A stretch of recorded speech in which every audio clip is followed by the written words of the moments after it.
We all know very well the coronavirus pandemic has slowed or stopped much of our everyday activity, and that includes court cases. Now, nearly a year into the restrictions, many criminals have gone unpunished. The Fox 5 I team has learned just how many cases have not been tried and just how long it might take to clear them all. Our senior I team reporter Dale Russell has the story.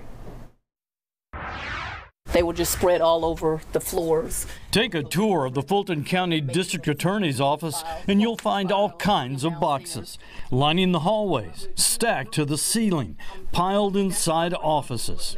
Look, we're using this. That's an office. We're running out of room. You were surprised by this, weren't you? It was disgusting. And though Hart County is the hardest hit, District Attorney Fonnie Willis is far from alone. Across the state, prosecutors face an overwhelming number of criminal cases, clogging up the court system. If you put an emotion on it when you realized what was before you, what would that be? If I put an emotion on it, oh wow, I would just say anxiety. Newly elected Cobb County DA Flynn Brody came into office facing a backlog of some 3,000 cases.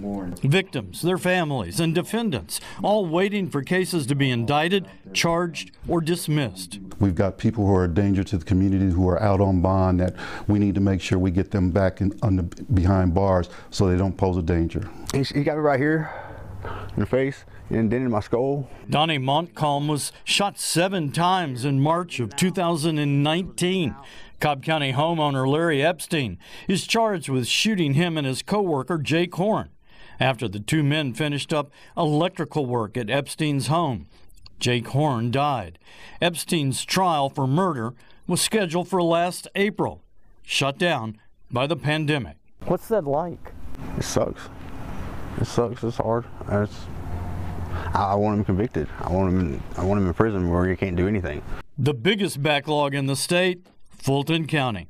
Over 12,000 unresolved cases, including 182 murders, still unindicted.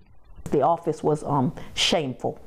Newly elected, Fonnie Willis defeated Paul Howard, who left office under the cloud of a criminal investigation into his use of a nonprofit to pad his salary.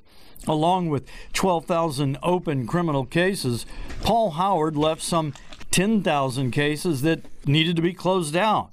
The result? Months of paperwork for an overworked staff. The worst part of that to me is we were derelict in our duty to these citizens. Mr. Howard did not respond to our questions about the backlog. We're talking in excess of 60,000 cases easily. And that backlog is not just a Metro Atlanta problem. Pete Scandalakis with the Prosecuting Attorneys Council says it is statewide. When COVID hit, Supreme Court Chief Justice Harold Melton issued the first of 11 statewide judicial emergencies, effectively shutting down most all grand juries and trials, which meant cases went from here to here and just piled up. You're talking about years. I would say at least 3 years to get through this backlog. And new crimes are committed every day, meaning more cases are added to that backlog.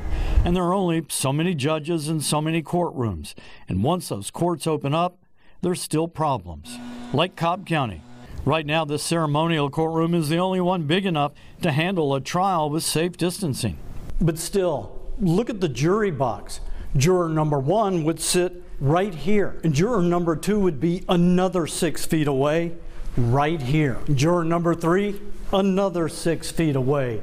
You could put 3 more in the front row, but what would you do with the rest of the jurors? So the public can expect more Zoom hearings and even trials. This is their last stop before they go to archives. And district attorneys like Fonnie Willis are making tough choices. She's working her investigators and paralegals extra hours, hiring new prosecutors, and asking for 2 grand juries instead of 1 in March. We are just working around the clock. Justice will be slow, and prosecutors facing those backlogs will have to answer difficult questions. What is it you want to tackle at what time? And how are you going to go about it? Because, again, there's just so much you can do. Dale Russell, Fox 5 News.